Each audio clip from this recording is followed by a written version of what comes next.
ขอน้อมไหว้ต่อคุณพระรัตนตรัยคือคุณพระพุทธคุณพระธรรมคุณพระสงฆ์ขอน้อมไหว้ต่อคุณพ่อแม่ครูบาอาจารย์ที่สั่งสอนข้าพเจ้ามาอย่างดีขอกราบถวายความเคารพพระเถรานุเถระมีพระท่านประเสริฐเศรษฐโกเป็นประมุขประธานพระอาจารย์คำมันเตชะธรรมโมพร้อมทั้งคณะสงฆ์พระเถรานุเถระพระอนุเถระพระมัชฌิมานวกะถึงน้องนงสามเณรทุกอาจทุกองค์ด้วยความเคารพและหักแพงเป็นอย่างยิ่งเจริญพรเจริญธรรมศรัทธาสาธุชนชาวพุทธบริษัท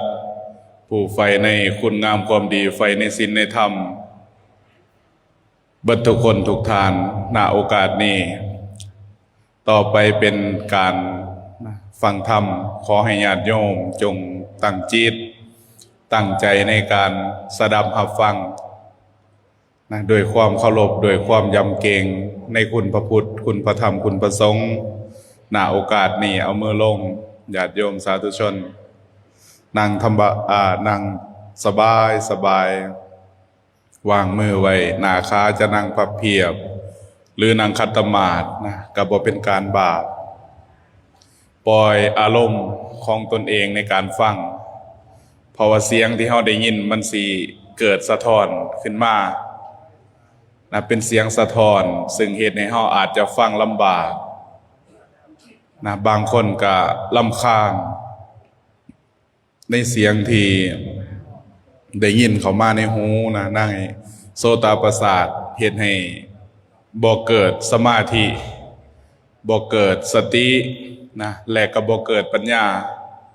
ผู้เทศก็สิเทศไปเป่าไปผู้ฟัง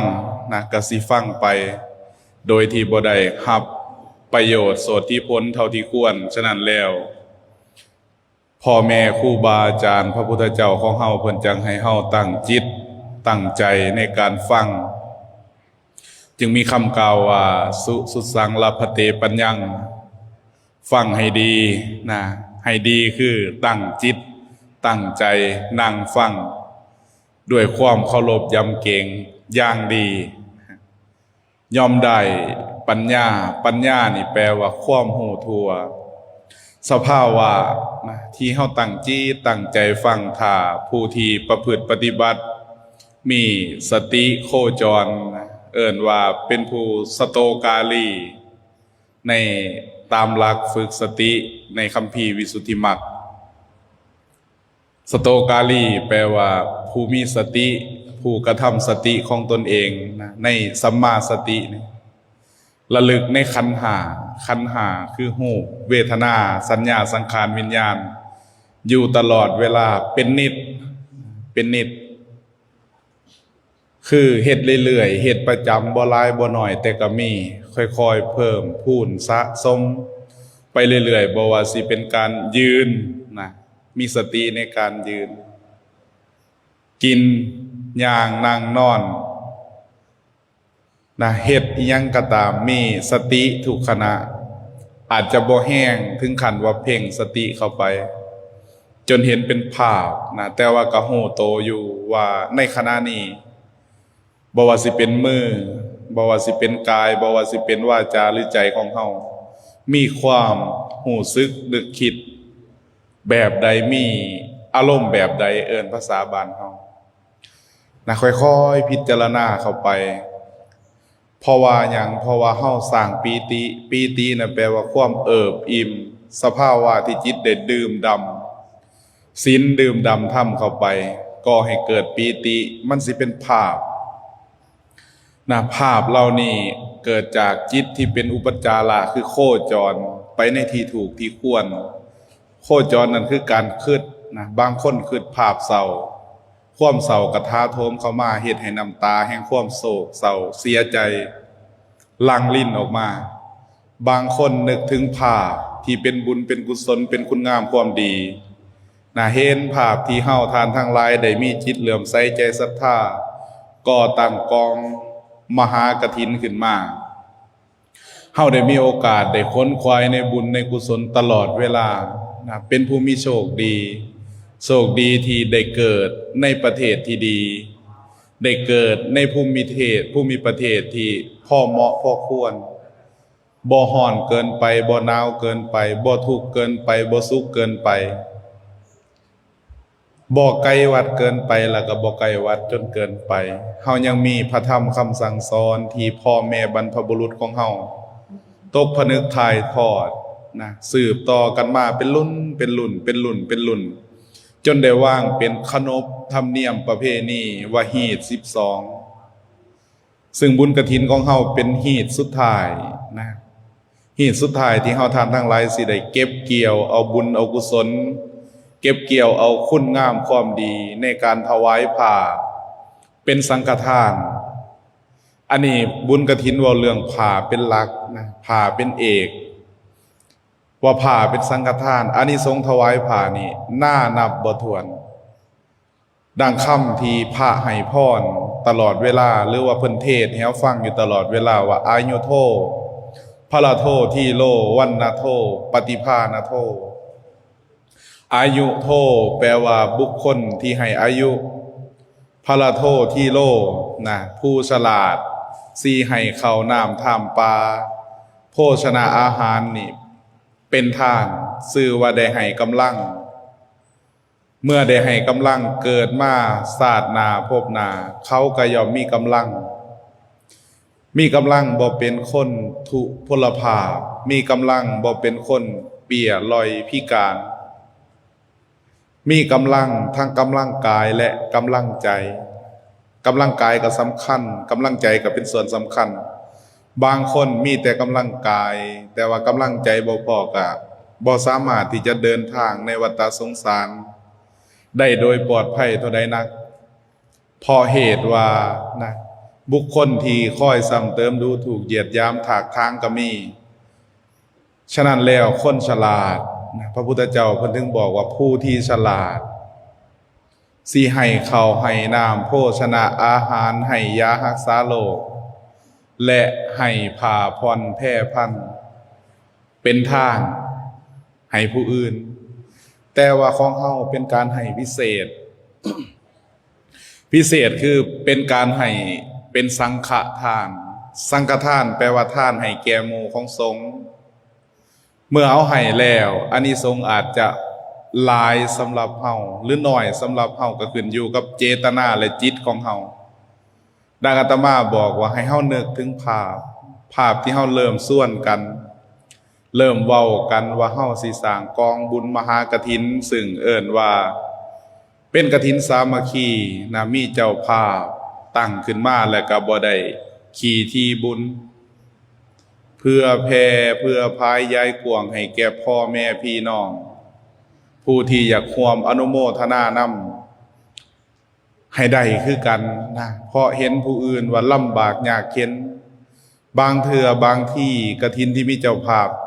ต้องมีจตุปัจจัยทายธรรมทายทานหลายอย่างนะเพื่อจะเลี้ยงแขกเลี้ยงคนเลี้ยงพี่เลี้ยงน้องผู้ที่มาร่วมอุปโภโมทนาตามหน้าที่ของสังคมที่เฮาได้เสื่อเชิญมาและตามสายทานศรัทธาที่เกิดจากจิตจากใจผู้ที่เห็นแล้วเกิดความเหลื่อมใสใจศรัทธาในบุญในกุศลของเฮาอยากซอยเหลือเพื่อแผ่คือกันอยากได้บุญนำกันสนับสนุนแม้นเป็นบริวารก็ยอมอันนี้ก็คือผลของมันนะที่เฮาได้ก่อได้ตั้งขึ้นมาให้เฮานึกถึงเหตุเอิ้นว่าจาคานุสตินะระลึกถึงเหตุแห่งการให้ทานทุกมื้อที่เฮาให้ไปเพราะเหตุผลอันใดเฮาให้ทานเพราะต้องการความเลิศรู้ต้องการความเป็นหน้าเป็นตาทางสังคมหรือเฮาให้ทานเพื่อที่จะอนุเคราะห์สงเคราะห์แก่ภิกขุสงฆ์องค์สามเณรหรือเพื่อนร่วมโลกร่วมสงสารเฮาให้ทานเพราะเห็นประโยชน์โสธิผลในการให้หรือเฮาให้ทานเพราะเฮาปรารถนาสิ่งอื่นอันนี้เฮาจำเพาะเจาะจงไว้ในใจของเฮาเป็นผู้หูดี ดังคำบาลีพุทธพจน์ที่พระพุทธเจ้าของเฮาเพิ่นสอนไว้เสมอว่าใจเป็นหัวหน้ามโนบุพพังคมาธัมมามโนเศรษฐามโนมยามนะสาเจปทุเทนะภาสติวากะโลติวาตะโตนังทุกขมันเวติจักกังวะวหโตปทันติอันนี้คือสูตรแห่งธรรมบทเป็นธรรมบทแห่งธรรมบทแรกว่าใจนั่นเป็นหัวหน้าใจเป็นใหญ่ใจเป็นประธานทุกอย่างล้วนแล้วเกิดแต่ใจผลของใจนั่นคือเงาของโตเปรียบเสมือนเงาของโตใจนั่นคือหล่อเกียนแต่ว่าผลของใจนั่นคือห้อยของหล่อเกียนจักกังวะวหโตปทันติใจของเฮาพาเดินทางจิตใจของเฮาถ้าเฮาได้รับสุตตะได้ยินได้ฟังได้ศึกษาเป็นผู้มีความหูในกิจหูในข้อคิดที่มันถือมันควรหูในบาปหูในบุญหูในกุศลหูในนรกและหูในสวรรค์หูในพรหมและหูในพระนิพพานถ้าบุคคลหูได้สิเห็นแจ้งโลกทั้งสามเอิ้นว่าพระเจ้าเปิดโลกนะหนึ่งโลกฝ่ายต่ำโลกที่เป็นกลางโลกที่เป็นส่วนสูงและโลกที่สูงสุดจะปรากฏอยู่แก่ใจของเฮาด้วยผลทานของเฮานี้ด้วยการพิจารณาถึงจาค่านุสติระลึกถึงการทอดถวายสาเหตุค้นหาสาเหตุว่าเป็นหยังเฮาต้องถวายทานเป็นหยังเฮาต้องเสียสละเป็นหยังเฮาต้องจาค่าออกไปทรัพย์สมบัติก็หาได้ยากแสนยากเหลือเกินเงินทองซุมื้อนี้ก็หาได้ง่ายก็คือหาได้ยากหาได้ยากคือหาได้ง่ายลำบากยากเข็ญที่ต้องเฮ็ดหาเบิดทุกสิ่งทุกอย่างเพื่อเลี้ยงชีวิตของตนเองครอบครัวบริวารพี่น้องและสังคมต่างๆเฮายังมีจิตใจใหญ่เพื่อที่จะมาทอดถวายทานพอหวังประโยชน์โสติผลดังอาตมาว่าพระเพิ่นสอนไว้ว่าใจเฮานี่มันเป็นใหญ่เมื่อใจเฮาฮู้ว่าผู้ให้ข้าวให้น้ำชื่อว่าผู้ให้กำลังเฮาอยากเป็นคนที่มีกำลังหนึ่งบ่อึดบ่หิวบ่ทุกข์ยากขาดแคลนนะหากินหาอยากก็สบายไปค้าไปขายเฮ็ดให้ใส่หน้าทำมาค้าขึ้นเฮาควรสิเฮ็ดแนวใดและทรัพย์ที่เฮาฝากฝังไว้ในบวรพระพุทธศาสนาฝากฝังไว้แก่ผู้มีศีลมีธรรมมันสิติดโตของเฮาไปนานแสนนานนะข้ามภพข้ามชาติถ้าเฮาเฮ็ดกลับกันเด้ซะแม่ใหญ่นะบ่ฮู้จักให้ทานบ่ฮู้จักรักษาศีลและบ่ฮู้จักเจริญภาวนาบ่ฮู้จักแม้กระทั่งแผ่เมตตาให้ตนเองและผู้อื่นจิตใจนั้นย่อมเศร้าหมองเหมือนพระจันทร์ในวันที่บ่แม่นวันเพ็ญค่อยๆเศร้าเข้าคอยตกลงพระพุทธเจ้าเพิ่นว่าอวังสิโลมีหัวลงสู่เบื้องต่ำนั่นคือตั้งแต่กรรมชั่วเลี้ยงชีวิตก็หาเลี้ยงด้วยความบ่สุจริตยุติธรรมคบเว้าจาผ้าที่ปราศัยก็บ่มีความซื่อตรงบ่มีความยำเกรงบ่มีความละอายต่อบาปอกุศลกรรมต่างๆเขาก็เฮ็ดคือกันมีกินมีใส่มีอยู่มีนอนคือกันแต่ว่าบางคนบ่เคยคิดแม้กระทั่งว่าเจ้าของสิเกิดสิตายสิแก่สิเจ็บและชีวิตสังขารของตนเองนั่นสิปะไว้ไสปล่อยไว้ไสบางคนบ่เคยคิดมั่วแต่กินบักหว่ามันเลยสาคำทางกินบักหว่าของลูกโลกคือกามคุณทั้งหาเข้าไปจนลืมวัดลืมว่าบ่เฮ็ดบ่ท พระพุทธเจ้าแนมเห็นเพิ่นยิ้มน้อยหนึ่ง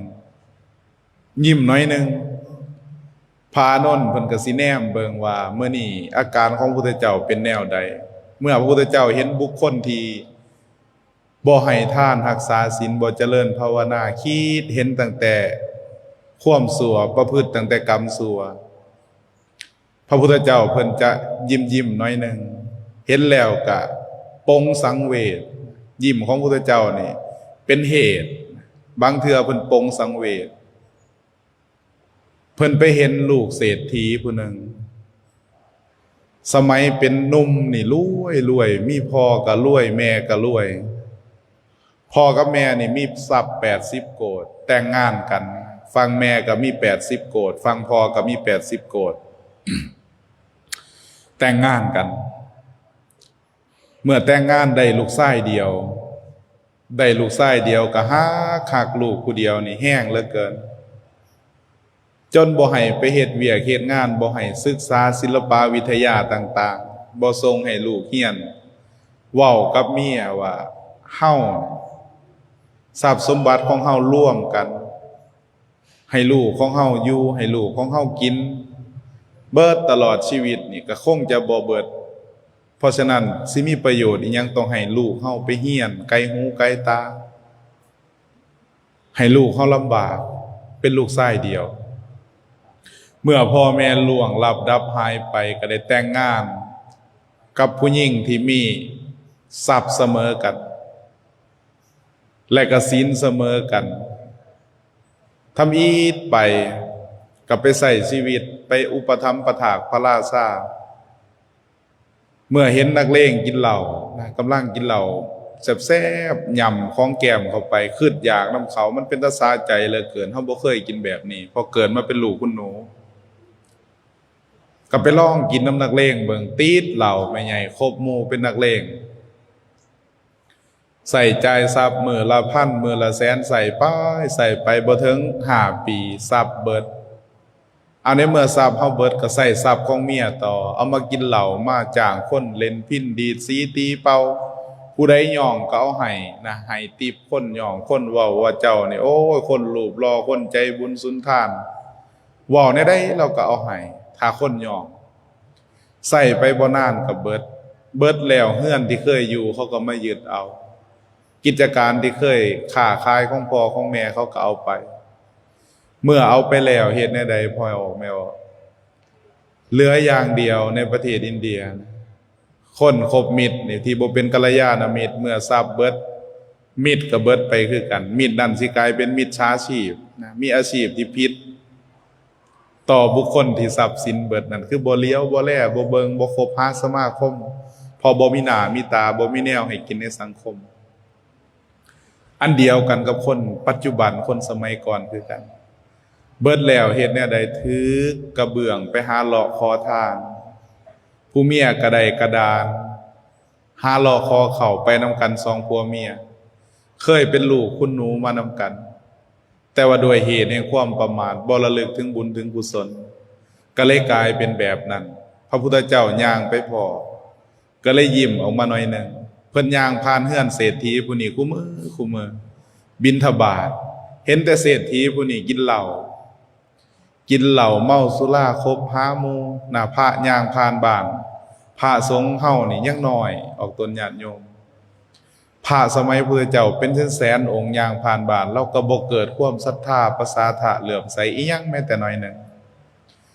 บาทนี่มันเสื่อมแล้วทรัพย์สมบัติทั้งหลายทั้งปวงก็เสื่อมด้วยสุราเมลัยเจ้าของดื่มเข้าไปคบคนผ่านบ่ได้รับบ่ได้นอนนะคิดอีหยังก็บ่ออกเหลืออย่างเดียวคือขอทานพระพุทธเจ้าไปเห็นก็เกิดความสลดสังเวชใจว่าลูกเศรษฐีนี่เขาตั้งอยู่ในความประมาทจึงมีศีลข้อที่5ว่าสุราเมรยะมัชฌะปมาทัฏฐานาสุราแปลว่าเหล้ากินแล้วเฮ็ดให้ใจกาสิ่งใดกินแล้วเฮ็ดให้ใจกาแปลว่าสุราเป็นภาษาบาลีสุราเป็นพืชเป็นน้ำเมาที่มากมาจากเมล็ดเม็ดนั่นแหละใหญ่แบบเอาเข่ามามักเฮ็ดเหล้า ถ้าเมลัยนี่พืชที่เกิดจากหัวเกิดจากใบหัวนี่หมายถึงอย่างเช่นกัญชาหรือว่ายาฟินจังซี่นะใบโคเคนที่มันผลิตผงขาวสมัยก่อนเขาเอิ้นใบโคลาอันนี้เขาเอิ้นว่าเมลัยสิออกฤทธิ์แตกต่างกัน เวลากินเข้าไปเสพเข้าไปนะเป็นสารตั้งต้นของสารเสพติดที่เราเห็นเบิดซุมื้อนี้จึงมีคำว่าสุราและเมลัยนี่ปมาทัฏฐานาเป็นฐานเป็นที่ตั้งแห่งความประมาทประมาทเป็นภาษาบาลีแปลภาษาบ้านเฮาว่าลืมโตเมาและลืมโตหลงโตเฮ็ดให้เสียสติบ่มีความฉลาดบ่มีความองอาจสามารถนั่นคือผลของเมลัยเมื่อสติเมื่อสมองทำงานบ่ได้เต็มส่วนบ่ได้สมบูรณ์แบบกิจที่ทำคำที่เว้าออกมาก็เว้าแบบบ่สมบูรณ์เฮ็ดไปก็เฮ็ดไปบ่สมบูรณ์อันนั้นเอิ้นว่าเฮ็ดด้วยความประมาทเมานั่นแหละภาษาบาลีว่าประมาทภาษาลาวว่าเมาเพราะฉะนั้นแล้วเมาบ่ได้เมาแต่สุราบางคนเมาในทรัพย์ในสินดังเศรษฐีพวกนี้เมาในทรัพย์สินว่ามันสิบ่เบิดจักเทื่อสุดท้ายเบิดพระพุทธเจ้าเว้าต่อไปอีกว่าถ้าเศรษฐีผู้นี้ตั้งอยู่ในความบ่ประมาทในวัยหนุ่มตั้งแต่อายุ15ปีถึงอายุ35-40ปีนี่ไปค้าไปขายง่ายมือด้วยทรัพย์ของเขาด้วยบริวารของเขา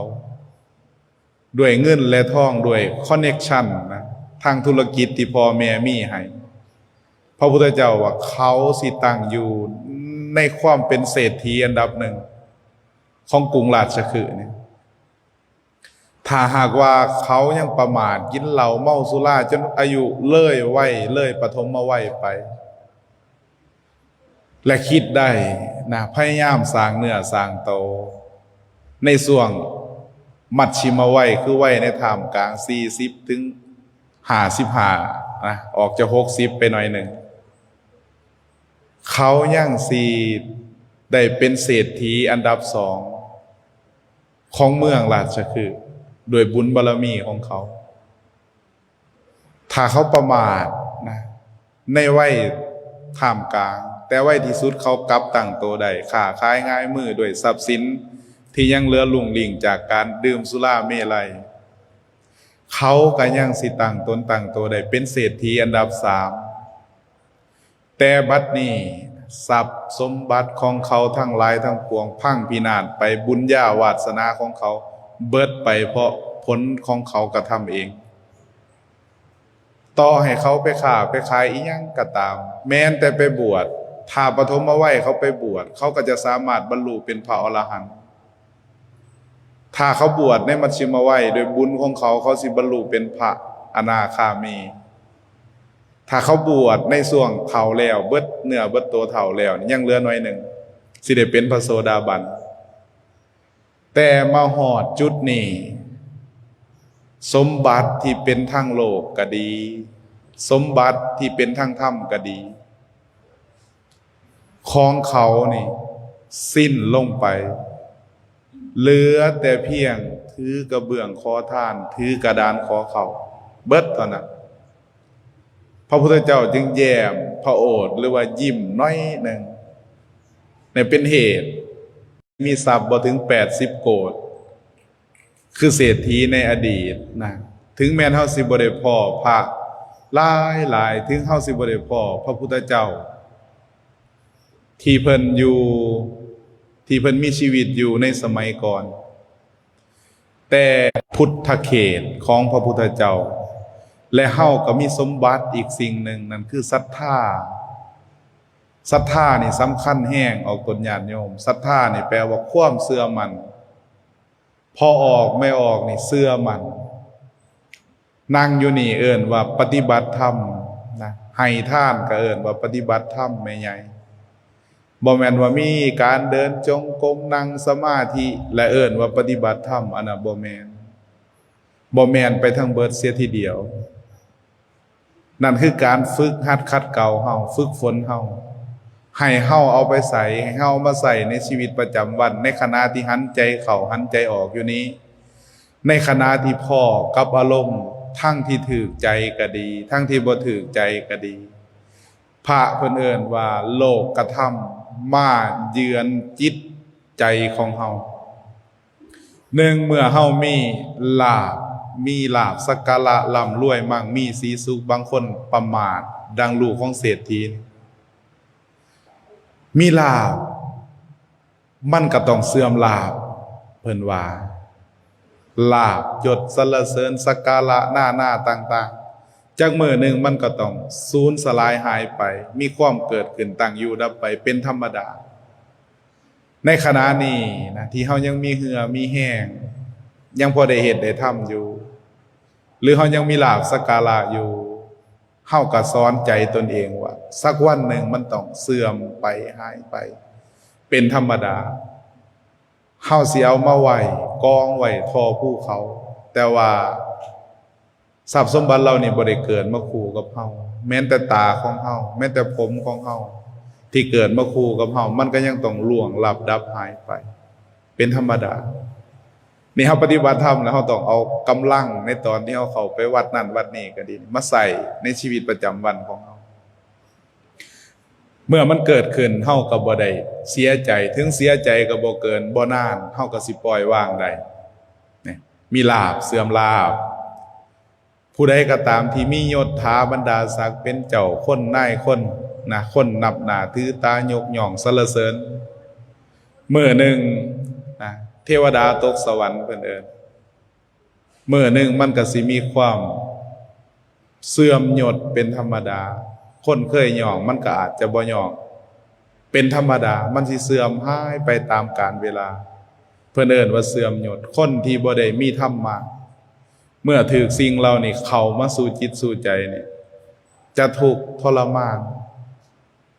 ลำบากเสียหน้าเสียตาบ่อยากออกจากบ้านจากเรือนบ่กล้าบุญที่เคยเฮ็ดไว้ด้วยความบ่เข้าใจก็บ่กล้าไปลงฮอดวัดเมื่อบ่กล้าลงฮอดวัดบุญก่อไว้หลายๆแต่อดีตที่เคยมีชื่อเสียงมีลาภมีสักการะบ่ได้ไปสานต่อมันเกิดอารมณ์ที่เฮาบ่สามารถคายมันออกไปได้เอิ้นว่าอารมณ์ที่มันหยาบนะที่เกิดขึ้นโดยความเสื่อมลาภเสื่อมยศเกิดทุกข์โลภบุญก็มีอยู่แต่มันน้อยอีสิเป็นแห่พี่น้องบ่แว3 ปีกลายเป็นคนอื่นจิตใจที่เฮาบ่ได้เอามาฝึกระลึกนึกถึงบุญถึงกุศลเนี่ยที่เฮาได้เฮ็ดได้ทำพอไปเฮ็ดก็ไปนำหมู่ซื่อๆบ่ได้เกิดศรัทธาบ่ได้เชื่อดอกแต่ว่าย่านเสียหน้าคันบ่ไปก็ได้หมู่ส่วนระดับเจ้านั่นเจ้านี่มาส่วนก็ต้องไปแต่บ่ได้ตั้งใจไปเลยไปพอหมู่พอพวกเมื่อพ้นนั่นมันเกิดขึ้นกับตัวเองเมื่อเจ้าของเสื่อมลาภสักการะก็บ่ได้คิดถึงสิ่งเหล่านี้ถามว่าสิ่งเหล่านี้ที่เพิ่นเฮ็ดมีบ่มีแต่ว่ากำลังมันบ่มีคืออาตมาว่ากำลังนี่เป็นส่วนสำคัญกำลังแห่งบุญนี่มันบ่หลายเมื่อลมหายตายจากไปเกิดเป็นอย่างแม่ใหญ่จากสิไปเกิดเป็นเทวดาสั่นสูงๆคือเอาเห็นที่เพิ่นแต้มไปเกิดอยู่ไสพวกนี้ไปเกิดเป็นอสูร อสูรน่ะเป็นเทวดาชนิดหนึ่งเป็นภูมิเทวดาเป็นเทวดาสั่นต่ำเกิดมานี่น่าเกลียดบ่กล้าออกไปสู่โลกภายนอกบ่กล้าไปแนมหน้าผู้ใดอยู่แต่มุมของตนเองบางตนนี่อย่างเช่นกลัญชิกาสูรเนี่ยบำเพ็ญตบะประพฤติวัดนะเป็นเดียรถีพระพุทธเจ้าทำนายไว้ว่าเดรัจฉีพวกนี้นี่อีก7 มื้อสิตายเมื่อตายแล้วสิเฮ็ดจังได๋แม่ใหญ่สิไปเกิดเป็นกลัญชิกาสูรกลัญชิกาสูรนี่มีปากอยู่ถึงหัวปากของเฮาเนี่ยมันสิอยู่ถึงหัวเพราะว่าหยังบุญที่เขาปฏิบัติน่ะมันมีอยู่แต่ว่ากรรมเด้อซะแม่ใหญ่ประพฤติกุกุตวัตซุ่มนี่ประพฤติแบบหมาไม่ออกไม่ตนศรัทธาเนี่ยโอ้ยบ้านเฮาเนี่ยยังเฮ็ดบ่ได้ซ้ำเครื่องหนึ่งของเขาเด้นะครูบาอาจารย์เฮาเนี่ยยังน้อยกว่าเขาเจ้าอยู่เด้ไผว่าเข่งๆเนี่ยยังบ่ทันถึงแก่นของคนซุ่มนี่พวกนี้บ่แม่นเข่งเขาเอิ้นว่าสุดโต่ง ไม่ออกไม่ตนไปใส่บาตรเทศะอยู่น้ำข้างทางข้างพิปัสสานะอาจารย์ก็ข้านกินคือหมากินเข่านั่นถือว่าเป็นพระอรหันต์ในศาสนาพวกนี้คนวัดแนวนั้นก็มีขอวัดปฏิบัติแนวนั้นก็มีแต่ตายไปแล้วมันบ่ได้ผลนี่ยังบ่ได้ไปเฮ็ดบาปเลยบ่ได้ตกนรกสารนะแต่ว่าก็บ่ได้สร้างอานิสงส์อีหยังที่มันเป็นกิจจาลักษณะที่มันถือมันต้องที่มันเกิดโดยศีลโดยธรรมบุญมันมีหน่อยตายไปเกิดเป็นอสูรน่าเกลียดน่ากลัวอยู่ในวิปัสสนาเผาวิปัสสนาเฮ็ดจังไดบานด้วยผลที่เจ้าของบ่ได้ให้ทานบ่ได้รักษาศีลศีลมันบ่มีศีลมันเฮ็ดผิดจังว่ารูปร่างหน้าตามันน่าเกลียดมันอัปลักษณ์นะพวกอสูรให้ทานบ่ได้บ่ค่อยได้ให้ทานบ่มีแนวสิกินนี่หยังแม่ใหญ่กินซากศพที่ออกต้นญาติโยมตายไปนี่แหละเขาอยู่ไปนั่นนะพวกนี้กินก่อนพวกนี้กินโดยกินโอชะของศพของเนื้อเฮาบ่แม่นว่าบ่ย่ำกินกวบเด้กินโอชะของมันห่างกายคนกินอาหารเข้าไปเอิ้นว่ากาวลิงกะลาอาหารคือยัดคำเข้าในปากเข้าไปมันสิมีสิ่งหนึ่งที่มันอยู่ในอาหารทุกอย่างเอิ้นว่าโอชะแบบไม่ใหญ่อิ่มนั่นกินตำแจ่วก็อิ่มกินตำบักหุ่งก็อิ่มแต่ถามว่าอิ่มมันอยู่ไสมันคือเบิดไปนะคือโอชะที่มันค้างไว้อยู่ในอาหารโอชะเพิ่นเอิ้น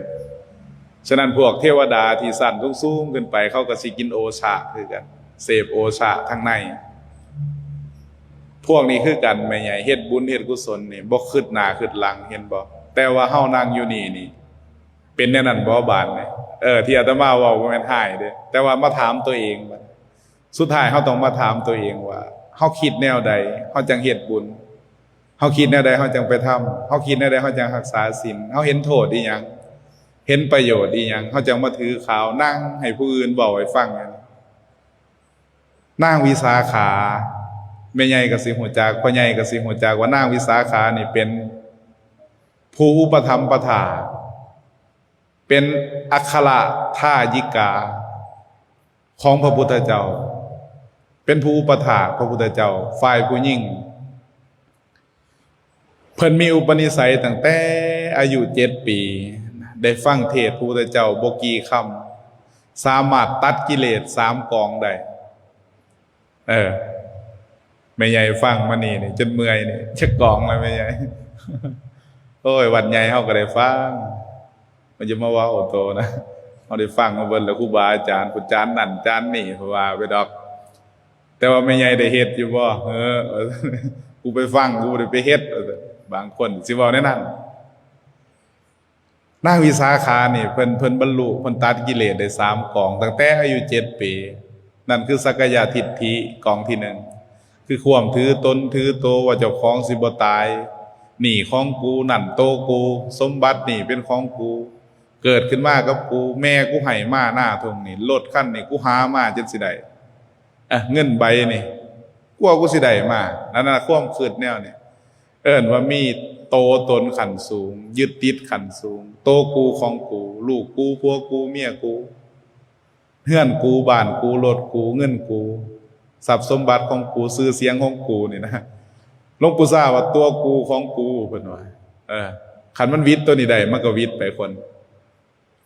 เพิ่นเห็นเข้าใจตั้งแต่น้อยๆแล้วว่าไอ้ตัวกูของกูนี่มันยึดติดมันบ่มีสุดท้ายแล้วมันก็ว่างเปล่าอยู่ดีเกิดขึ้นตั้งอยู่ดับไปตัวของเฮาตอนนี้อายุซ้ำนี่แต่ว่าจังนั้นมันก็ตายคือเก่าพอมันมีความเกิดมีความแก่มีความเจ็บมีความตายเป็นสมบัติของตนเองอันนี้กองที่1เพิ่นละได้อันที่2ในสมัยใหญ่วิจิกิจฉาความสงสัยความลังเลมันแม่นบ่แบบคนตาบอดสีนี่เสียนสีบ่คักดำเป็นขาวขาวเป็นดำเห็นแต่2 สีคือขาวกับดำเท้าสีเขียวสีเหลืองสีแดงสีสิวไปให้เบิ่งนี่แม่นบ่เนาะอุบาทนี่เพิ่นเอิ้นว่ามันบ่100%เพราะอีหยังยายศรัทธาของเฮาบ่มั่นคงเนี่ยซุ่มนี่เกิดอยู่ศรัทธาได้ศรัทธาโง่ๆป่าๆเอิ้นว่าศรัทธาบ่มีปัญญาแต่ศรัทธาของพุทธศาสนาหมายเอาศรัทธาที่มีปัญญา เมื่อศรัทธาแล้วมันสิมั่นใจคนเฮานี่มั่นใจแน่นในใจนี่แบบเฮาถือของดี ถือของดีไม่ใหญ่นะยังมีพระปิดตาพ่อแม่บอกว่าเอ้ยยิ่งบ่เข้าเด้อพระองค์นี่ผ่านศึกมาหลายศึกแล้วว่าซั่นโอ้ยไปได้หันไม่ใหญ่เอ้ยบ่ได้ย่านจักดีคนนะ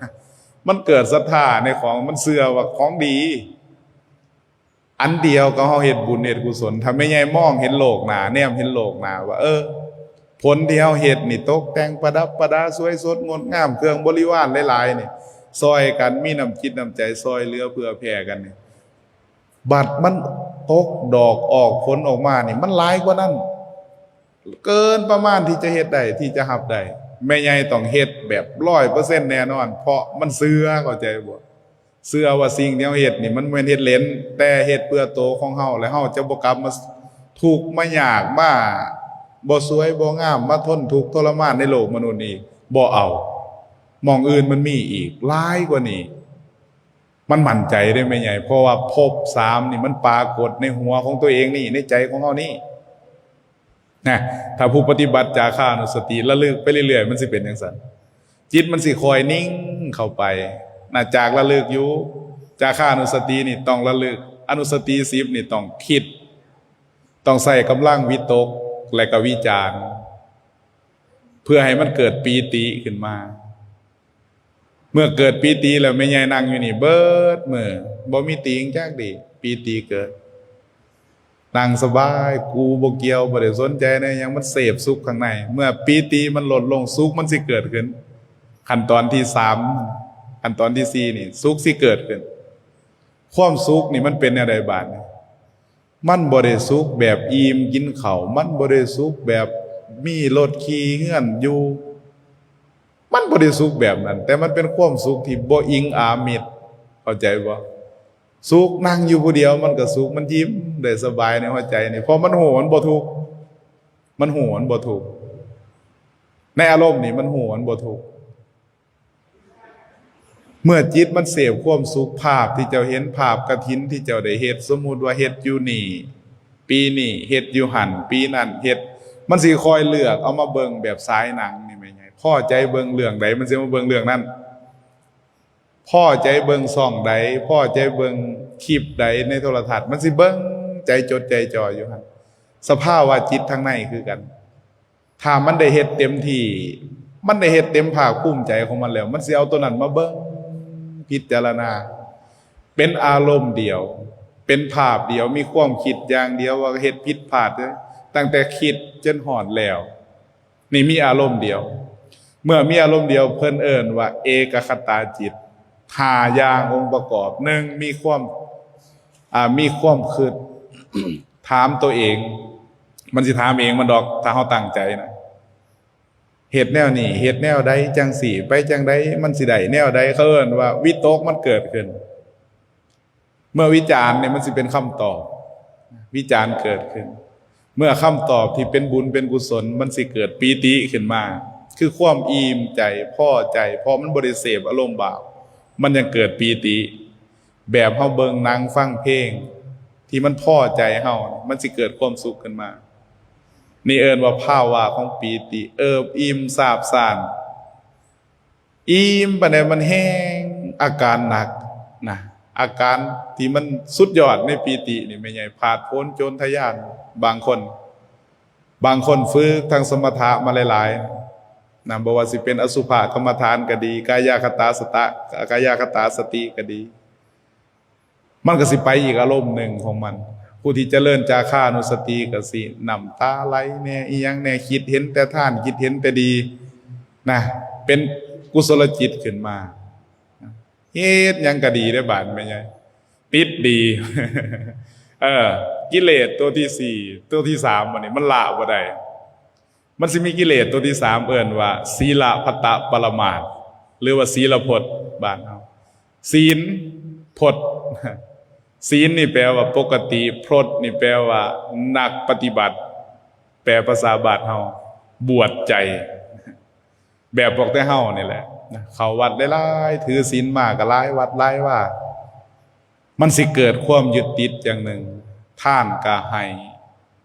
ศีลก็รักษาภาวนาก็ได้เฮ็ดมันเริ่มก่อโตขึ้นมาถ้าสติบ่ทันเด้บ่ฮู้ว่าสิ่งเหล่านี้มันเกิดขึ้นได้มันก็ตั้งอยู่ได้เมื่อมันตั้งอยู่ได้มันก็ดับไปได้เฮาบ่ทันพระไตรลักษณ์เพิ่นเอิ้นทุกขังอนิจจังอนัตตาเฮาบ่ทันมันไปยึดติดกับมันสิไปไสต่อบาดนี้จากกุศลมันสิมีคำหนึ่งแถมท้ายมาว่ากุศลสังกัปปะ เป็นกิเลสชนิดหนึ่งบาดนี้มันสิเข้ากันอมล้อม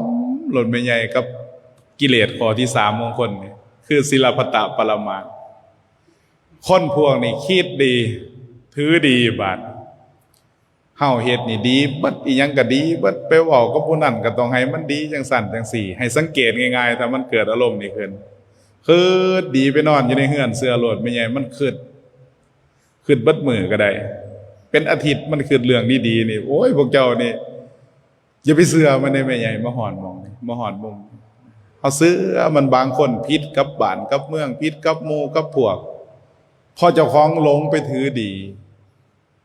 เห็นคุณพระพุทธเฮาเสียวแต่พระพุทธเห็นพระธรรมเฮาก็เสียวแต่พระธรรมเด้อบาดเห็นพระสงฆ์ก็เสียวแต่พระสงฆ์บาด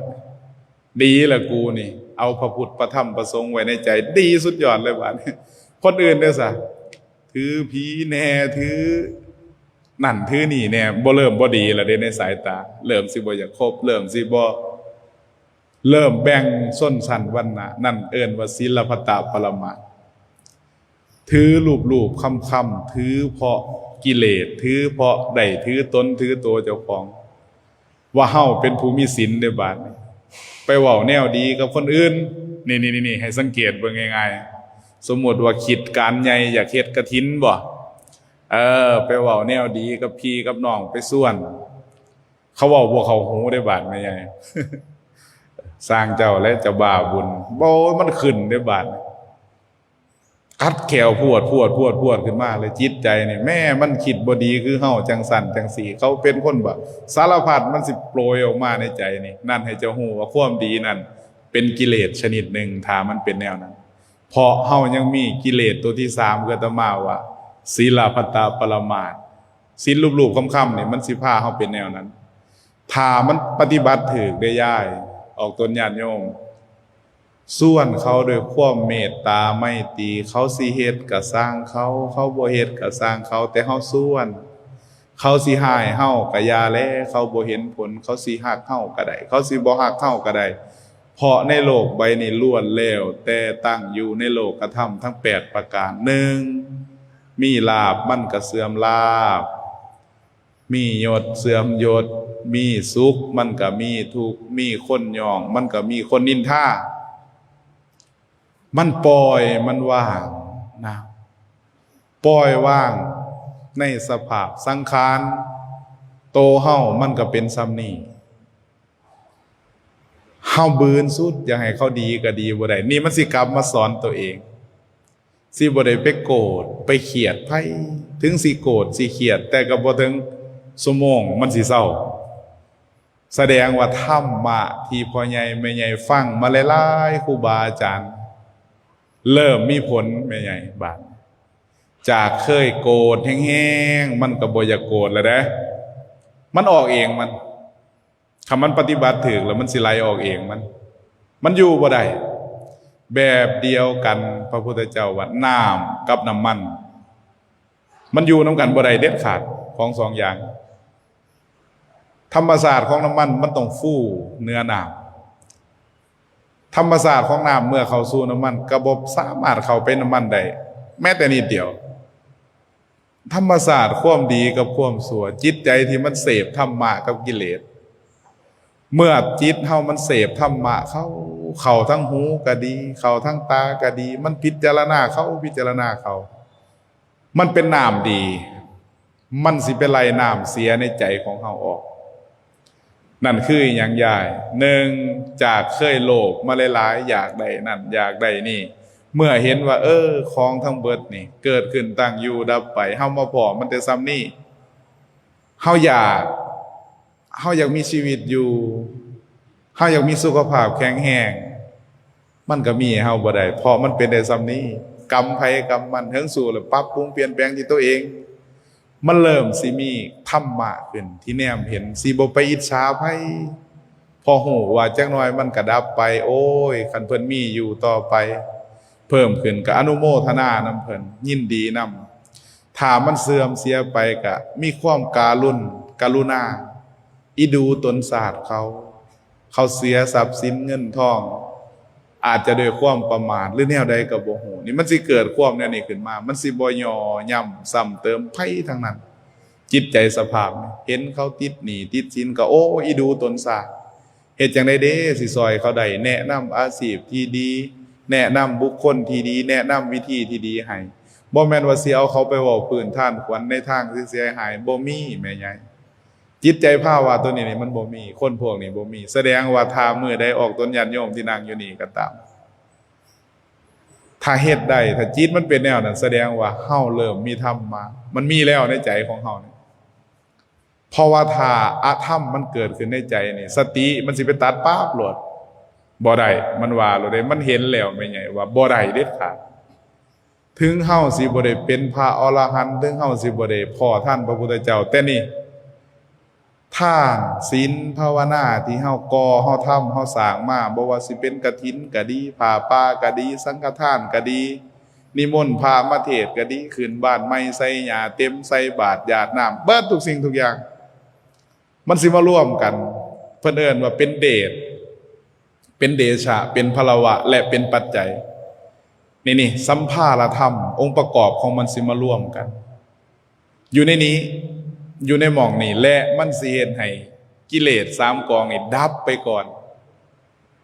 แน่นอนบ่มีไผเป็นพระพุทธเจ้าก่อนหรอกบ่มีต้องเป็นไปตามขั้นตอนมีบ่พอออกผู้เป็นเจ้าเป็นนายนะเป็นตำรวจมื้อนึงได้เป็นนายพลโหลดมีอยู่ไม่ใช่เป็นไปบ่ได้ต้องขึ้นไปทีละขั้นทีละตอนธรรมะคือกันมันต้องขึ้นไปทีละขั้นทีละตอนสะสมไปทีละขั้นทีละตอน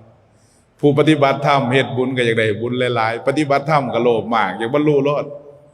นั่งสมาธิลงปึ๊บบ่ได้อยากอีหยังกูอยากได้สมาธิโลดนั่งแล้วนิ่งเลยเหมือนว่าบางคนนะนั่งแล้วนิ่งไปย่องกันได้บาดโอ้นิ่งขนาดเลยผู้นั้นผู้นี้นักเข้าพระย่องกันโอ้อาจารย์อันใดก็ศีลไว้พอแบบเทพเลยว่าโน่นนี่นั่นหลายแบบหลายประการนั่งซื่อๆนะแม่ใหญ่บางคนก็เสียกันเว้ากันไปแต่ว่าตัวลึกๆแล้วนี่เขาวัดกันที่กิเลสทางในบ่ได้แม่นนั่งได้เบิดปีเบิดศาสตร์บ่ได้แม่นเฮ็ดอีหยังหนึ่งเฮ็ดแล้วความโลภเคลื่อนที่บ่ เฮ็ดแล้วความโลภมีผลบ่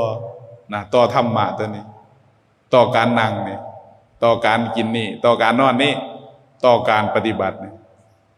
ความโลภมีผลบ่สองความโกรธความบ่พอใจความอึดอัดขัดเคืองในหัวจิตหัวใจเนี่ยมีผลบ่มีผลอยู่บ่หรือว่าเคยโกรธมาแล้วนี่มันลดลงบ่มันสามารถให้อภัยคนที่เจ้าของเครียดเจ้าของสร้างได้บ่นี่มันวัดกันหม่องเนี่ยอันที่3เด้อซะความหลงในครูกับสติตะยายนี่แหละเฮาเว้าอยู่ตอนนี้เว้าเพื่อบ่ให้มันหลงถึงหลงแล้วก็กระตุ้นเตือนจิตสะกิดใจกันให้มันคิดได้ให้มันเข้าใจได้เฮาเป็นบ่เฮ็ดบุญมานานๆเทื่อมันเป็นหรือยังในใจของเฮามันยังเป็นคือเก่าอยู่บ่เฮ็ดดีกูก็ถือดีไปเฮ็ดหม่องนั่นแบบเดียวก็ไปทำบุญก็อยากให้เขาประกาศซื้อเพราะว่าคันบ่ประกาศเครียดคันเขาบ่อ่านก็ได้ยังเป็นอยู่บ่แนวนั้นคันเป็นแนวนั้นล่ะถามเจ้าของกูสิเป็นตาได้บุญอยู่บ่กูเฮ็ดอีหยังอันนี้นะเอาเงินตัวนี้นี่ไปซื้อขนมไม่รู้กูกินสิบ่อิ่มกว่าบ่เนี่ยมันต้องถามเจ้าของนี่เพราะว่าเฮาสละได้บ่ 100% จิตใจของเฮาเมื่อเฮาให้ไปแล้วมันสิเป็นแนวใดเนี่ยความโลภเพราะมันตายบ่ให้เงินไปอยู่แต่ความโลภอยากได้ซื้ออยากได้เสียงมันยังนำมาอีกอยู่แม่ใหญ่เฮายังปรารถนาในโลกธรรมมันก็เป็นจังซี่ล่ะมีลาภเสื่อมลาภมียศเสื่อมยศมีสุขทุกข์สรรเสริญนินทาเป็นเรื่องปกติธรรมดานี่ผู้ปฏิบัติธรรมผู้ถือศีลถือธรรมมันสิเข้าใจหม่องนี้และเมื่อมันเสียสละมันบ่อยากได้ได้บาดนี่ ถ้าว่าบ่อยากได้ซื้อบ่อยากได้เสียงบ่ได้สนใจหยังสนใจแต่ว่าเฮาสิเสียสละเพื่อประโยชน์ของพุทธศาสนาเฮาสิเสียสละเพราะว่าเฮาที่เฮาลำบากยากเข็ญมาที่ต้องทนทุกข์ลำบากยากเข็ญมานี่ก็เพราะว่าเฮาบ่ได้เฮ็ดมันนี้แน่คันมันคิดแนวนี่มันปฏิบัติธรรมได้โตได้แม่ใหญ่นะเห็นบ่ธรรมะมันฟื้นขึ้นมาในจิตในใจเฮาสิบ่เป็นผู้ประมาทแบบเดียวกับลูกเศรษฐีคืออาตมาว่าพ่อพระเป็นแสนๆพ่อฮอดพระพุทธเจ้านั่งกินเหล้าให้พระพุทธเจ้าเบิ่งเซยบ่ได้สนใจน้ำวัดน้ำว่าคือพ่อใหญ่แม่ใหญ่มานั่งอยู่นี่บ่มีแม้แต่นางวิสาขาในอุโบสถสูตรนี่เพิ่นเว้ากับคนมารักษาศีล8มาบวชขาวมาถือขาวนี่แหละมีคนหลายกลุ่มมาบวชบางคนเด็กน้อยบางคนผู้สาวบางคนมีผัวแล้วบางคนมีลูกผู้หนึ่งบางคนบ่ทันมีลูกบางคนก็เป็นผู้เฒ่าคนมันหลายกลุ่มล้วนแล้วแต่เป็นบริวารเป็นคนใส่ในเฮือนในซ่านเพิ่นคนใส่เพิ่นเป็นแสนๆคนนางวิสาขานี่บ่แม่นน้อยเด้แม่ใหญ่ของเฮานี่10คนก็ยังปวดหัวบ่ตายแล้วแต่เพิ่นมีเป็นแสนๆคนเพิ่นบริหารจังได๋สติปัญญาของเพิ่นจังสามารถพาเขาเข้าวัดเข้าว่าสร้างน้ำทำบุญได้มื้อหนึ่งนะเพิ่นไปวัดเป็นวันศีลเพิ่นสังเกตมาหลายมื้อแนมเบิ่งลูกหลานแต่ละคนนี่แตกต่างกันเหลือเกินมีมื้อน่ะเพิ่นเลยสงสัยไปถามนะไปถามอีหลาว่าซั่นเด็กน้อยมันหัวแต่13-14ปีเนี่ยไปถามอีหลาเจ้ามารักษาอุโบสถศีลนี่มาให้ทานรักษาศีลเจริญภาวนาเจ้าคิดแนวใดถามผู้บ่ทันได้ผัวได้ถามเด็กน้อยผู้สาวสำน้อยผู้สาวสำน้อยก็ตอบว่าแม่อีแม่ว่าซั่นอีแม่ใหญ่เฮามารักษาศีล8นี่เพราะเฮาปรารถนาว่าสาธุคันผู้ขาได้ผู้บ่าวผู้ขาได้คู่ครองผู้ขาได้ผู้บ่าวก็สิเป็นคนโหได้คนโหผู้ดีได้อยู่ในตระกูลที่เหมาะสมแม่ย่าก็เว้าดีพ่อปู่ก็เว้าดีครอบครัวพี่น้องเขาก็ดีนำผู้ขาก็เลยมารักษาศีลอุโบสถเพื่อปรารถนาสิ่งนี้เพราะว่าศีลอุโบสถศีล8นี่ผู้ใดที่รักษาอย่างดีปรารถนาหยังก็สำเร็จแม่ใหญ่สุดยอดของขลังสมปรารถนาแก้วสารพัดนึกเนี่ยนั่นคือศีล8บ่แม่นเพชรพญานาคบ่แม่นแก้วสารพัดนึกที่เสด็จอยู่น้ำป่าน้ำดงบ่แม่นซุ่มนั้นพาเฮาขึ้นสวรรค์บ่ได้แต่ว่าศีล8ที่เฮารักษานี่พาเฮาขึ้นสวรรค์ได้และก็สำเร็จในทุกส่วนที่ปรารถนาสำหรับสมบัติที่เป็นของญาติของโยมก็ดี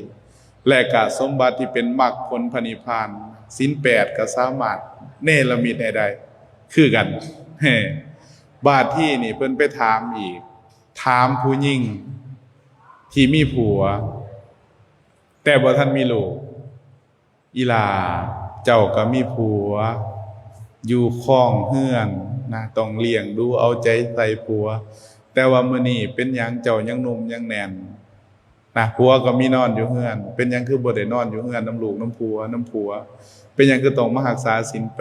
8ผู้ทำอิฐน่ะว่าอยากได้ผัวดีผู้ที่2ได้บาดเมื่อได้ผัวแล้วผู้ขามารักษาศีล8เนี่ยเพราะว่าอยากได้ลูกที่เป็นคนโหผู้ดีอยากได้ลูกชายเมื่อได้ลูกชายแล้วสิเป็นเจ้าสมบัติของตระกูลเป็นเจ้าของคุ้มทรัพย์นั้นเมื่อเป็นเจ้าของคุ้มทรัพย์นั้นแล้วน่ะก็ครอบครองตระกูลของผัวได้อีกเป็นผู้ใหญ่ต่อจากแม่ของผัวปรารถนาความโลภคือกันได้ไหมนี่เขาสิปรารถนาจังซี่สำหรับผู้ที่ได้ผัวแล้วเด้อซะผัวบ่ดีก็ปรารถนาบ่อยากพ้อผัวผู้นี้อีกก็ไปถือศีล8ผู้เฒ่าไปถือได้แม่ใหญ่บ่าปรารถนาอีหยังปรารถนาว่าสาธุคันเกิดชาติหน้าด้วยอานิสงส์ถือศีล8ของผู้ขาให้ผู้ขาได้เกิดในสวรรค์สันดุสิตนี่เฒ่าแบบเฮานี่แขนขามันก็สิยกบ่ขึ้นแล้วมันบอกแล้วว่าบ่เฮิงแม่ใหญ่บ่ถึง100เรียบร้อยแน่นอน มันโยกบ่ขึ้นเลยได้แม่ใหญ่นะมันสิกลับไปเต็งตึงดึงดังคือเด็กน้อยบ่ได้ฟ้าวเฮ็ดจังไดเราบ่ประมาทแม่ใหญ่ผู้นั้นเราฝ่าวมาถือศีล8ถือศีลอุโบสถศีลแบบเดียวกับแม่ขาวแม่ซี่มาถือนะประมาทนะบ่ได้ประมาทในไหวเจ้าของแหละกูต้องตายแน่นอนนะตายแล้วเสียจังไดบาดเนี่ยจังสิเอาชีวิตเจ้าของเพราะว่าหนึ่งคลอดลูกคลอดเต้ามันก็ทุกข์เหลือเกินไปอยู่น้ำปูน้ำยาก็ลำบากเหลือเกินบางเถื่ออยู่น้ำลูกน้ำผัวก็กินเหล้าเมาสุราน่ะจอก1หูสันจองร่องจอก2หูสันสิรีจอก3เร็วเห็นแมงมีกันยังว่าจอก4จอก5เห็นป่าว่าเป็นเมียได้บัดพวกกินเหล้านี่ก็แปลกมนุษย์คือกันเห็นเมียเป็นกระสอบซ้อมเล่นอยู่คุมื้อพิษกันปองดอกมองเที่ยงกันก็คือโคม เห็นสภาพน่ะก็โทนอยู่จนว่าผู้เป็นสามีล่วงลับดับหายไปก็จังได้มาบวชอยู่มาศึกษามานี่บ่อยากพ้อสภาพนั้นคันได้ไปเกิดก็ขอให้ไปเกิดในสวรรค์สันดุสิตได้ฟังเทศน์ได้ฟังธรรมของพระโพธิสัตว์เมื่อพระโพธิสัตว์จุติลงมาจากนั่นแล้วจากสวรรค์สันดุสิตก็สิได้นำเพิ่นลงมาเกิดเป็นบริวารของเพิ่นได้ฟังเทศน์เพิ่นได้ฟังธรรมะของเพิ่นนะได้เข้าใจในศีลในธรรมแล้วได้บรรลุธรรมตัดกิเลสเจ้าของจากกองที่1 2 3 4 5 6 7 8 9และก็10กองได้ขาดสะบั้นเอิ้นว่าพระอริยบุคคลสั้นอรหันต์แปลว่าผู้เบิดกิเลสได้นี่คือความปรารถนาของผู้เฒ่าผู้นั้นนางวิสาขาก็เห็นเหตุอัศจรรย์เห็นเหตุอัศจรรย์ก็เลยเข้าไปกราบพระพุทธเจ้าและก็เล่าเรื่องนี้ให้ฟังพอเล่าเรื่องนี้พระพุทธเจ้าก็ยิ้มน้อยหนึ่งเพิ่นก็บ่ได้ให้บ่ได้ว่าวิสาขาเพิ่นว่านี่เป็นธรรมชาติของโลกใบนี้คนที่มีเหลี่ยวแรงเหงื่อแห้งมีกำลังก็ปรารถนาไปอีกแนวหนึงเมื่อความปรารถนาเจ้าของบ่สมหวังได้พบพ้อทุกข์ก็เปลี่ยนใจปรารถนาไปอีกแนวหนึงเมื่อเปลี่ยนใจไปพอสิ่งที่มันบ่ดีไปสุดเส้นอีกก็ปรารถนาไปอีกแนวหนึงแต่น้อยเหลือเกินสิคนสิปรารถนาให้ฮู้ตนฮู้โตของตนเองให้ฮู้ทุกข์ของตนเองที่เขาตั้งปรารถนานั้นคือเขาบ่อยากพ้อทุกข์บ่อยากประสบกับทุกข์แม้ประสายังสิถูกเพราะความใดดังเนื้อดังใจมันถูกกว่านั้นอีกหลายเท่าแต่ว่าคนเรานั้นนี่ปรารถนาแต่สมบัติน่ะอยากได้อยากรวยอยากเป็นนั่นเป็นนี่แต่บ่เคยปรารถนาถึงความถูกของตนเองว่าขอให้ข้าพเจ้าได้เห็นถูกของตนเองได้เข้าใจในทุกข์และสาเหตุที่ก่อให้เกิดทุกข์และดับทุกข์ของตนเองได้ทุกข์ที่เกิดจากกามคุณต่างหากคือหูเสียงกินรสโผฏฐัพพะธรรมารมณ์ทุกข์ที่มันเกิดจากนี้และเฮ็ดจังได๋ข้าพเจ้าสิสยบทุกข์โตนี้ได้เฮาบ่ปรารถนาเลยบ่ได้เคยปรารถนาเลยบางคนมีแต่ปรารถนาอยากให้ฮู้ก็สวยๆนะเสียงก็ดีๆกินก็หอมๆถูกอกถูกใจรสชาติที่เขาทั้งปากบ่ว่าสิไปกินอาหารก็ดีให้มันแซ่บให้มันนัวนะสัมผัสทางใจก็ให้ได้แต่อารมณ์ดีๆปรารถนาแต่สิ่งดีๆแต่ว่าสิ่งดีๆเหล่านั้นมันเป็นโลกธรรมมันมีมันก็เสื่อมเพิ่นว่าเนี่ยเฮาบ่เห็นเหตุให้มันเกิดทุกข์บัดปรารถนาแต่ความสุขเลยบ่เห็นความทุกข์เมื่อเห็นความทุกข์แต่ก็บ่ศึกษาความทุกข์นั้นทนทุกข์นั้นอยู่บ่ได้จึงบ่เห็นสาเหตุที่ก่อให้เกิดทุกข์เมื่อบ่เห็นสาเหตุที่ก่อให้เกิดทุกข์เฮาก็สิเป็นแนวใดแม่ใหญ่เป็นผู้ดับทุกข์บ่ได้อยู่ลำไปเฮาก็สิทุกข์อยู่ลำไปฮู้แต่ว่าทุกข์แต่บ่ฮู้สาเหตุให้เกิดทุกข์จึงบ่ฮู้ทางดับทุกข์และบ่ฮู้ผลของความดับทุกข์ไปนี่มันมีสุขส่ำใดทุกข์เพราะขี้ฝุ่นเข้าตาเล็กน้อยมันก็ทุกข์เพราะแห้งถ้าขี้ฝุ่นนั้นออกได้มีความสุขส่ำใดอันนี้เฮาถอดทั้งเบิดทั้งหูเสียงกินรสโผฏฐัพพะธรรมารมณ์ถอดกิเลสออกเบิดทั้ง10กองเพราะกิเลสนี่เฮ็ดให้จิตเฮาเศร้าหมองเมื่อเศร้าหมองแล้วมันทุกข์เฮาถอดเหตุแห่งความทุกข์ออกทั้งเบิดทั้งปวงนี่มันสิพออีหยังแม่ใหญ่สิ่งที่เฮาปรารถนาคือความสุขนะ บ่อยากพอมันก็ต้องพอเพราะเฮาถอดความทุกข์ออกไปแต่ว่าก่อนสิถอดได้ยางเหนียวที่มันยึดติดนั้นนานเหลือเกินบางคนใช้เวลาเป็นอสงไขยพระพุทธเจ้าใช้เวลา4อสงไขยแสนมหากัปกว่าสิเอาออกได้บ่แม่นของคอยเฮาคือกันผู้บำเพ็ญบารมีตามหลังของเพิ่นเป็นห้อยเกียนยางน้ำกลเกียนนี่ก็ต้องใส่เวลาบางคนหัวหกกลคิดล้มลุกคุกคานถูกทรมานเสียน้ำหูน้ำตาให้มันแต่ว่าเพิ่นก็ให้ยาแก้ทุกข์มา3อย่างที่พ่อใหญ่แม่ใหญ่ได้มานั่งร่วมกันอยู่นี่เอิ้นว่ามากินยาแก้ทุกข์โอสถอุโบสถโอสถกับอุโบสถเป็นคำเดียวกันนะแปลว่าเข้าไปรักษาเฉพาะทางจากคำว่าอุปะแปลว่ารักษาแบบเฉพาะทางโอสถเห็นบ่หงหมอมโหสถเตียตมาเพราะฉะนั้นพระพุทธเจ้าตั้งชื่อว่าอุโบสถนี่แปลว่ายารักษาโรคใจของออกตนญาติโยมเพื่อสิให้เห็นทุกข์เพื่อสิให้เห็นเหตุให้เกิดทุกข์และเห็นเหตุแห่งความดับทุกข์เห็นการดับทุกข์ฉะนั้นเราต้องตั้งใจออกตนญาติโยมตั้งใจไปเฮ็ดบุญเฮ็ดกุศลให้มาถามตัวเองว่าเฮ็ดไปแต่ละเทื่อกิเลสดับลงบ่เฮ็ดไปแต่ละเทื่อนี่ความโกรธดับบ่เฮ็ดไปแต่ละเทื่อความโลภดับบ่ฟังเทศแต่ละเทื่อนี่เห็นเหตุในสุขเห็นเหตุในทุกข์เห็นเหตุในวัฏฏะสงสารบ่ว่าเป็นหยังคือต้องทุกข์เป็นหยังคือต้องออกจากทุกข์เฮ็ดจังไดเจ้าของจังสิรอดพ้นจากความทุกข์ ออกตนญาติโยมพิจารณาถึงบ่มันพิจารณาไปโดยเอาจาค่านุสติที่เฮาฝึกอยู่คุมื้อนี่มาฝึกเห็นเป็นกองเข้าไปในอารมณ์ของตนเองมันอาจจะบ่ได้ถึงฌานสูงๆแต่ว่ามันเป็นอุปจารสมาธินะแนวคิดดูภาพมันลอยไปจิตมันหลุดฟึบไปอีกมิติหนึ่งนั่นเอิ้นว่าอุปจารสมาธิอัปปนาสมาธิจิตมันแน่วแน่เขามันรวมลงนี่มันเปลี่ยนเกียร์นั่นเองไม่ใช่มันสิเปลี่ยนไปเองมันพุทธเจ้าบ่ได้ตัวเฮาแต่ให้เฮาเฮ็ดปฏิบัติให้มันถูกแล้วมันสิเป็นแบบนี้เมื่อที่มันเป็นแล้วปึ๊บจังหน่อยมันก็เปลี่ยนมาใหม่เรื่อยๆแต่ไม่ใช่ต้องดูเฮ็ดมันฝึกขยันเฮ็ดมันดังคำโบราณว่าแก้วบ่พัด3 ปีมันสิเป็นแห่บุญกุศลพระรัตนตรัยของเฮาคือแก้ว นะคือพระพุทธพระธรรมพระสงฆ์เฮาบ่คัดจักเทื่อบ่ระลึกนึกถึงจักเทื่อมันสิกลายเป็นขี้หินแห่ในใจของเฮาศรัทธาก็เหมือนบ่ศรัทธาบ่ได้เคารพบ่ได้ยำเกรงเพราะว่ามันเป็นแค่ขี้หินแห่มันบ่แม่นแก้วเฮาก็เลยบ่ได้เคารพยำเกรงเพราะเฮาบ่คัดบ่ปัดมันเลยเป็นขี้หินแห่พี่น้องบ่แว3 ปีมันสิเป็นคนอื่นพี่น้องบ่แวคือคุณศีลคุณธรรมทานศีลภาวนาคุณงามความดีทั้งหลายเฮาบ่ได้สะสมบ่ได้เฮ็ดบ่ได้ระลึกนึกถึงนั่นคือเฮาบ่แวไปหา3 ปีสิกลายเป็นคนอื่นแม่นบุญกฐินนี่คือกันเฮ็ดอยู่ปีนี่จะน้อยถิ่มไปเลยกูบ่ได้สนใจหยังมันสิเป็นคนอื่นเพราะเมื่อสิล้มหายตายจากมันสิระลึกถึงบ่เห็นจักเทื่อมันบ่มาหาเฮา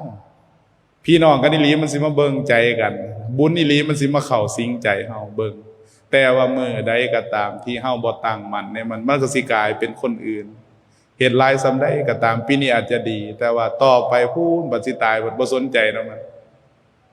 เอาเป็นสรณะบ่ได้เอาเป็นที่พึ่งบ่ได้เอาเป็นพี่เป็นน้องบ่ได้เพราะเฮาบ่ได้สนใจมันฉะนั้นเฮาเฮ็ดบุญนี่พระพุทธเจ้าเพิ่นถึงให้เฮ็ดครบ3วาระ1ให้ทานเฮาได้ให้แล้วจิตใจเฮาให้แล้ว2รักษาศีลเฮาได้เฮ็ดแล้ว3ฟังเทศน์ฟังธรรมตัวที่เป็นสติตัวที่เป็นปัญญาตัวที่เป็นกุศล3อย่างให้เฮ็ดมันครบและ3อย่างนี้เป็นของที่หาได้ยากที่สุดหาได้ยากคนที่สิได้เกิดพ่อพระศาสนาสิได้ฟังเทศน์ฟังธรรมสิได้เข้าใจในศีลในธรรมเป็นของที่หาได้ยากนะหาพระหาสงฆ์ว่าหายากแล้วแต่หาศีลหาธรรมหาความเข้าใจในตัวเองหูเหตุเห็นผลตัวเองเป็นสิ่งที่ยากเพราะฉะนั้นแล้วญาติโยมสาธุชนชาวพุทธบริษัททั้งหลายผู้ใฝ่บุญใฝ่กุศลเฮาเฮ็ดมาตลอดเฮาปรับเปลี่ยนได้บ่จิตใจของเฮาดีขึ้นบ่หรือมันยังโกรธมันยังโลภมันยังหลงเข้าวัดยังไปติพระติสงฆ์ยังไปติหมู่ติพวกยังไปเป็นเจ้าเข้าเจ้าของวัดของว่าแม่นอยู่บ่ ดีอยู่บ่ฉะนั้นแล้วก็กองกฐินนิมนต์พระมาเทศน์ต้องเทศน์ให้เข้าใจในเหตุและผลของเฮาจังสิได้เข้าใจเมื่อเข้าใจแล้วก็สิปฏิบัติถูกเมื่อปฏิบัติถูกสุดท้ายทุกอย่างมันก็ถูกต้องไปความโลภโมห์โทสันความหักโลภโกรธหลงมันก็ค่อยๆเจือจางไปตามเหตุและผลตามกาลและเวลาด้วยทานที่ถูกต้องด้วยการรักษาศีลที่ถูกต้องด้วยการฟังเทศน์ฟังธรรมด้วยการปฏิบัติที่ถูกต้องบ่แม่นถูกใจแต่มันเป็นของถูกต้องตีหัวงูตีเทื่อเดียวงูตายฉะนั้นแล้วคือกันนะกิเลสตัณหาคือกันเอาสติเป็นที่ตั้งซ่องใจเจ้าของดังพระพุทธเจ้าเพิ่นเว้าเรื่องแว่นธรรมและก็ครูบาอาจารย์เพิ่นสอนเป็นกาบเป็นกรเรื่องแว่นซ่องหน้าเห็นแต่หูปของตนเองแต่แว่นซ่องใจนั่นคือศีลคือธรรมนั่นเห็นกิเลสเห็นตัณหาเห็นความโลภความโกรธความหลงเห็นนรกเห็นสวรรค์เพิ่นจังมีคำก่อนหนึ่งว่าแว่นซ่องหน้าเห็นหูปเงาถนัดบ่ฮอนเห็นสายาเพศผีสางหายมีแต่ศรัทธาศีลจาค่าพร้อมปัญญานั้นเป็นแวนเงาสวัสดีและหายใจเจ้าสิซองเห็นศรัทธาเป็นที่ตั้งเห็นบ่แม่ใหญ่พ่อใหญ่เสือมีแล้วศรัทธาเสือในคุณงามความดีเสือในบาปเสือในบุญเสือในนรกเสือในสวรรค์เสือในพระพุทธเจ้าแต่ว่าเสือบ่หลายปานใดเอิ้นว่าศรัทธาบ่มีกำลังนี่กำลังมันบ่แห้งคือเสือบ่หลายปานใดเสือยังบ่หลายพอนะเฮายังหลงอยู่คือเก่าเพราะฉะนั้นเสื้อเรื่องบาปเรื่องบุญเรื่องเฮาเฮ็ดดีได้ดีเฮ็ดชั่วได้ชั่วนี่เสื้อหลายปานใดมันแห้งดีขึ้นนะศรัทธาบ่ทันมีกำลังเพิ่นว่าเพราะปัญญามันไขว่เขนะมันเป็นของคู่กันศีลเด้อบาดแม่ใหญ่ศีลเฮาก็มีแล้วศีลน่ะแปลว่าปกติแปลว่าความหนักแน่นในจิตในใจศีล5ศีล8เฮาก็สมทานและก็มีแล้วมีคู่มือบ่ได้ไปลักมกจกคอบ่ได้ไปฆ่าสัตว์ตัดชีวิตบ่ได้ไปประพฤติผิดในกามบ่ได้ไปตัวไปต้มหลอกลวงเว้าหยาบคายกับผู้ใดบ่ได้ไปกินเหล้าเมาสุราอันนี้เฮาก็มีแล้วศีลโดยบัญญัติแต่โดยปรมัตถ์แล้วถึงหรือยังเห็นหรือยังศีลโดยปรมัตถ์เป็นแนวใดนะศีลที่เหนือโลกมันก็ยังมีศีลที่มันเป็นบัญญัติก็ยังมีที่นี่ต่อไปอีกอีหยังจาคะแปลว่าการสละออกปล่อยวางอารมณ์นะบริจาคเพิ่นบ่ได้ใส่ในศรัทธาเงินได้แม่ใหญ่ไปเปิดเบิ่งในหนังสือตัวบาลีเพิ่นใส่เรื่องการเสียสละกิเลสนะตู้บริจาคหมายถึงบริจาคกิเลสเมื่อเฮาฮู้ว่าเหตุเนี่ยมันถูกคือกิเลสเฮามีการเสียสละอารมณ์ออกซ้ำใดนี่เพิ่นเอิ้นว่าบริจาคเฮาบริจาคอารมณ์ของเฮาออกซ้ำใดอารมณ์ที่มันหยาบๆออกไปนี่โกรธผู้หนึงขึ้นมาเครียดผู้หนึงขึ้นมาสร้างมันเถาะสร้างเขาเสียสละให้เขาบ่เอามาเป็นของเฮาดอกกรรมตัวนี้เฮ็ดได้แล้วบ่นี่เอิ้นว่าบริจาคบ่แม่นว่าเสียสละเงินทองเสียสละเงินทองก็ได้บุญแต่บริจาคตัวนี้เสียให้เฮาบ่ตกนรกนี่บาทที่นี่อันที่3อันที่4เด้อซั่นแม่ใหญ่ปัญญาจาคะสุตะปัญญาตัวนี้แปลว่าความหูทั่วเมื่อเหตุของ1 2 3มันสิเกิดอย่างที่4เอิ้นว่าปัญญาในการหูเหตุหูผลหูตนหูประมาณหูคนพาลหูบัณฑิตหูจิตของตนเองว่ามันพาลมันชั่วหรือมันดีสามารถโยกจิตในขณะที่ควรข่มในเวลาที่ควรโยกได้เฮาสิข่มจิตของเฮาในเวลาที่เฮาควรสิข่มมันได้อย่างเช่นจิตเฮาเศร้ามองบ่อยากไปหาหมู่บ่อยากเฮ็ดบุญเฮ็ดกุศลเบื่อหน่าย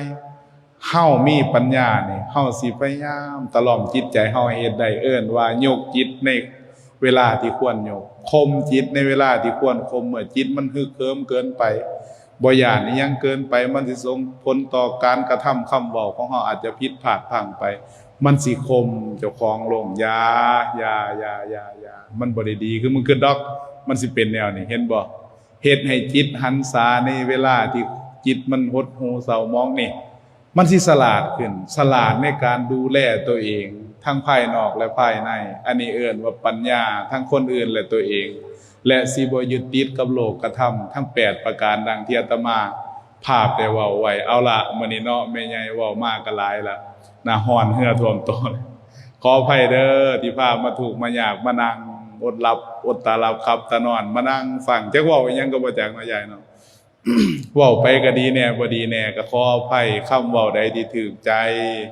ก็เก็บไว้ถูกใจและก็ถูกต้องเก็บไว้ถูกต้องแต่บ่ถูกใจให้แม่ใหญ่เอาทิ่มถูกใจแต่บ่ถูกต้องก็ให้แม่ใหญ่เอาทิ่มเอาคำดีๆถูกต้องและถูกใจบ่เท่านั้นละ แล้วก็มันมีประโยชน์พร้อมถูกใจแต่บ่ถูกต้องก็อย่าเอาถูกต้องแต่บ่ถูกใจก็ทิ่มมันซะแม่ใหญ่บ่ต้องไปเอามันดอกนักใจคือเอาถึงมันถูกใจถึงมันถูกต้องและก็มันมีประโยชน์จังเอาถึงมันสิมีน้อยในคำเว้าที่อาตมาเด็กให้เอาเลือกเอาน้อยหนึ่งนะอย่าเอาแต่มันซ้ำเอาได้นะบ่แม่นว่าสิไปจื้อไปจำเอาเบิดทุกอย่างเนาะออกตนญาติโยมสรุปในการกล่าวปาฐกถาธรรมหรือว่าเทศนาธรรมฉลองเจ้าภาพฉลองแด่เจ้าภาพเจ้าศรัทธาผู้ที่มามีศรัทธากำลังเป็นผู้ก่อตั้งกองมหากฐินให้เข้าใจในเหตุในผลอาตมาภาพได้รับฉันทานุมัติมติจากคณะสงฆ์ให้ได้กล่าวเทศนาเพื่อเป็นการให้ทานเอิ้นว่าธรรมทานแก่ศรัทธาสาธุชนก็เห็นสมควรแก่เวลาที่จะได้กล่าวมาญาติโยมผู้ที่ฟังผู้ที่ประพฤติปฏิบัติอาจจะเข้าใจบ้างบ่เข้าใจบ้างดีบ้างบ่ดีบ้างก็ขออภัยขออโหสิกรรมอย่าได้ถือคำผิดอย่าได้ถือคำที่บ่เป็นประโยชน์แต่จงเลือกเอาคำที่มันเป็นประโยชน์สิ่งที่มันเป็นประโยชน์เพื่อมาพัฒนาจิตใจของตนเองให้มันดีขึ้นตัวอาตมาภาพก็ขออภัยที่พาญาติพาโยมนั่งฟังตั้งนานที่พาญาติพาโยมมาทุกข์มาลำบากก่อให้เกิดความเดือดร้อนทั้งสังขารของตนเองเนื่องจากว่ามีแต่ผู้เฒ่าซะส่วนใหญ่อันนี้ขออภัยลีเดอร์ออกตนญาติโยมขออภัยพ่อแม่ครูบาอาจารย์ยกสูตรยกธรรมมาบางเทื่ออาจจะเว้าผิดก็ขออภัยเป็นอย่างยิ่งเว้าตามกำลังสติปัญญาความสามารถของตนเองกะหวังประโยชน์โสติผลว่าให้ญาติให้โยมทั้งหลายทั้งปวงจงเข้าใจสรุปว่าบุญทั้งหลายทั้งปวงนี่มีใจเป็นที่ตั้งมีใจเป็นหัวหน้ามีใจเป็นใหญ่ดังคำว่ามโนปุพังคมาธัมมามโนเศรษฐามโนมยามนสาเจปทุเทนะภาสติวากโรติวาตะโตนังทุกขมันเวติจักกังวะวะหะโตปทันติเมื่อหูว่าเฮาใจเป็นใหญ่เมื่อใจเฮานึกคิดปรุงแต่งเฮาเฮ็ดตามใจเฮาอารมณ์ที่บ่ได้คัดกรองแก้ไขก็ให้เกิดบาปกรรมนั้นผลของมันเอิ้นว่าวิบากจะกลายเป็นเงาตามตัวของเฮาประดุจดังลูกเศรษฐีผู้มีทรัพย์แต่อัปปัญญาสุดท้ายกลายเป็นขอทานทาเฮาหันเหเปลี่ยนแปลงปรับปรุงในสติปัญญาของเฮาในจิตของเฮาให้มันเป็นสุจิตโตแปลว่าผู้มีจิตใจดีงามโสภาแล้วกิจที่ทำกรรมที่เฮ็ดก็ล้วนแล้วแต่เกิดเป็นของดีก็จะติดตามตัวเฮาเหมือนเงาตามตัวเป็นเงาที่ดีบ่ต้องมาพบพ้อกับบาปอกุศลบ่ต้องมาพบพ้อกับโลกที่มันเป็นฝ่ายต่ำแม้นเฮาสิเกิดมาในวัฏสงสารยังบ่ทันตัดขาดตัดชาติตัดภพขาดได้แต่เฮาทานทั้งหลายก็ปรับปรุงเปลี่ยนแปลงชาติภพที่เจ้าของจะเกิดขึ้นในอนาคตด้วยการกระทำดีในชาตินี้มื้อนี้วันนี้เวลานี้วินาทีนี้นั่นคือการปรับปรุงเปลี่ยนแปลงนั่นคือคนฮักโตคนกตัญญูแก่ตนเองและแก่พ่อแม่แก่ศาสนาแก่ชาติบ้านเมืองนั่นคือเฮาท่านทั้งหลายได้ประพฤติปฏิบัติเอิ้นว่ากตัญญูกตเวทิตาธรรมเป็นที่เหียบห้อยก็ขออนุโมทนาภาคพอใจภูมิใจนำญาติโยมทั้งหลายเอาล่ะมื้อนี้อาตมาภาพได้กล่าวสิ่งหลานพละน้อยมากนานพอสมควรพุทธานุภาเวนะธัมมานุภาเวนะสังฆานุภาเวนะปุญญานุภาเวนะด้วยอนุภาพคุณพระพุทธคุณพระธรรมคุณพระสงฆ์ด้วยอนุภาพคุณบุญญาบารมีที่เฮาท่านทั้งหลายได้สะสมอบรมมาด้วยการให้ทานรักษาศีลเจริญภาวนาฟังเทศน์ฟังธรรมตั้งแต่อดีตชาติปัจจุบันชาติ และกับปุเรกชาติที่จะมาถึงจะขอให้ร่วมกันเป็นเดชเป็นเดชาเป็นพลวะปัจจัยหนุนทรงนำใช้ให้เฮาท่านทั้งหลายจงพบพอแต่ความสุขความเจริญสุขด้วยอายุ สุขด้วยวรรณะสุขด้วยพละปฏิภาณธนสารธรรมสารสมบัติโชคลาภร่ำรวยมั่งมีสีสุขบ่เจ็บบ่จนหายทุกข์หายโศกหายโรคหายภัยหายพยาธิโรคาสิ่งเสนียดจะไล่ทั้งหลายขอให้ดับสูญหายไปด้วยคุณพระพุทธคุณพระธรรมคุณพระสงฆ์ขอให้เฮาทานทั้งหลายจงได้พบพอแต่คุณงามความดีโจนพบศาสตร์สุดท้ายที่เฮาได้เกิดขอให้เฮาทานทั้งหลายได้พบพอกับพระพุทธเจ้าได้ฟังธรรมของพระพุทธเจ้าได้ยินได้ฟังได้เข้าใจในธรรมได้เป็นผู้มีส่วนแห่งธรรมและได้นำตนของตนให้พ้นจากความทุกข์ถึงสุขอันไพบูรย์กล่าวคือมรรคผลพระนิพพานในปัจฉิมภพศาสตร์สุดท้ายด้วยกันจนทุกท่านทุกคนเทอญ